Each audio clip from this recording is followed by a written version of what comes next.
Hey, what's going on, everybody? Welcome back to the channel. This video we are looking at Week 5. NFL Draftkings plays have a 10-gamer on the main slate for tomorrow. It's a lot shorter than we've had so far this year, with some teams finally on bye weeks, and then we got an early game as well, London game. This week's only 10 games, a lot of good options, a lot of good plays, and a lot of good players in some good spots, so should be a fun one. Let's get started. As always, enjoy the content. Appreciate the like button. Subscribe if you haven't already. You can follow on X at the DFS process. Check out other links in the description. So, just looking at the 10 games here, a few games that stand out in my opinion as good ones to target: Dallas and the Jets. That one is one of my favorites. I think the Raiders Colts game has some upside with some shootout potential. And then I have the Detroit Lions, specifically targeting them against the Bengals. They have the highest total on the slate, and that is a very good offense. At the quarterback position here, we have no Lamar this week, so your most expensive guy is Jaden Daniels, coming off of an injury where it looks like he's probably going to wear a brace on one of his knees. So he might not run as much. I will take a wait-and-see approach. I don't think you need to play him at 7,000. You got some other guys a lot cheaper that are in great spots, like Justin Herbert's having a great season. He's $6,100. He looked had some like his first poor game last week against the Giants. 2 interceptions, wasn't as efficient. You could tell last couple games his passer rating has come down, but it's a good spot to get back on track against the Commanders at home. So I think Herbert's in a good spot. You have Dak Prescott, and that offense loves to throw the ball, and he still has Pickens and Ferguson, who's going to be easy players for him to target and to stack without CD again this week. But I'm going to go with Justin Fields at 56, just with the rushing upside that he gives you. A lot of games the Jets are going to be trailing, so Fields is still going to get like 20-plus pass attempts off, most likely, and then he's going to give you, probably 40, 50, even more yards on the ground. Gives you always that rushing touchdown upside, 3 rushing touchdowns on the season. And we know how bad the Cowboys defense has been this year. They've been one of the worst in football, and it's been you probably may have had a lot of success if you just keep playing players against the Cowboys defense. At running back this week, you have a couple of cheap values, so it's going to be very easy to go down at running back and then pay up at receiver. But top end, Gibbs in a great spot against the Bengals. Don't need to tell you that. I think Genty might get more ownership this week just after a 3-touchdown performance, but he's in play against the Colts. I like Hampton, just going to get a bulk most of the touches with Najee Harris done for the season, and he's looked good the last couple of weeks. No Chuba, no Trey Benson, who's on IR, so with the Cardinals, you're probably going to get a little bit of a mix with Michael Carter and DeMarcado. No Chuba Hubbard means that you're going to get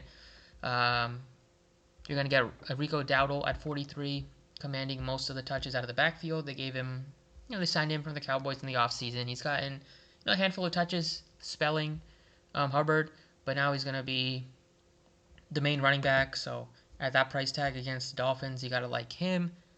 Probably will double his touch count. And then also Rachaad White at 47. Now he has a lot of experience being the starter and being the lead back. He was that for the Bucs before Bucky Irving came into the mix last season. So he's comfortable with the full workload and could be a 3-down back for them against the Seahawks. So you're getting 2 starter running backs below 5,000, below $4,800. I think you're going to take advantage of that, and that allows you to just pay up at receiver. So St. Brown is the best receiver on the slate in terms of just matchup and upside that he gives you. So he has now 6 touchdowns in his last 3 games, utilized heavily in red zone. They still have a lot of weapons that can get into the end zone, but matchup like this against the Bengals, that you're probably going to see the Lions score 5-6 touchdowns. Probably a good shot that one of them goes to St. Brown again, and he's always going to get those 7 to 10 plus targets every single week. And it's easy to pay up for him this week when your next most expensive guy is Jamar Chase, no CD, so then you're getting a big drop off to JSN at 71. But we got Justin Fields, so I'm going to pair him with Garrett Wilson at $6,100. So Wilson's a guy that has really benefited with a ton of targets and a Jets.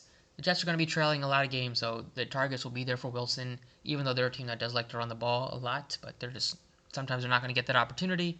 This week, it might be a closer game against the Cowboys. The spread is closer, but And the times that they do throw the ball, most of that's going to go to Wilson.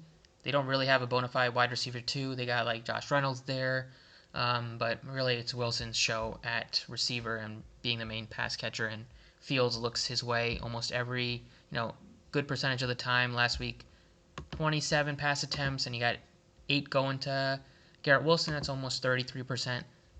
You got to like that target share. And then I am going to get to George Pickens at $6,600. Bring it back on the Cowboys side. The Cowboys are also in a good spot against the Jets defense. Pickens is going to benefit, and he has benefited with no CD last few weeks, and he has been Dak's favorite weapon in terms of just stretching the field. Ferguson has gotten a ton of targets as well, and I think he makes for a good play at tight end. But at $6,600, George Pickens is also one of my favorite weapons, and the price tag is really reasonable. Other players I'm looking at are Nico Collins at $6,800 against Baltimore. We know Tyreek Hill is done for the year, so you're going to get Jaden Waddle at a very good price tag at $5,400. Ladd's price tag has come all the way down to $55. He's now cheaper than Keenan Allen and cheaper than Big Q at $57. They're all similarly priced. I still prefer Quentin Johnston, but McConkey's getting more. Looking like he's probably going to have a good game, a couple good games, but I think they've kind of just been working on, kind of been following what's been working, and that's giving Quentin Johnston more looks just because he gives you that big play upside, and he has looked really good this season. And then value-wise, you got Olave if you wanted to play him. But we went cheap at running back, so we can pay up at wide receiver. Tight end plays for the week.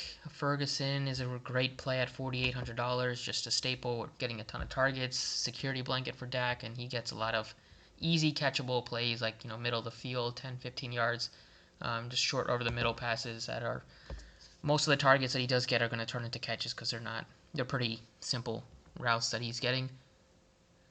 And you have Tyler Warren, great play at 47 as well. If you're looking to go in the 3K range. Waller, he only played a handful of snaps, but he probably will see that increase this week again, and gives you some touchdown appeal as we saw last week. And then you got the Jets if you wanted to play Taylor. He's getting 6 and 7 targets last couple weeks. He's the second most targeted guy behind Garrett Wilson. Defense-wise, I think the Saints at 22, if you're going for a punt play against Jackson Dart, they make sense. Otherwise, you could look to the Panthers.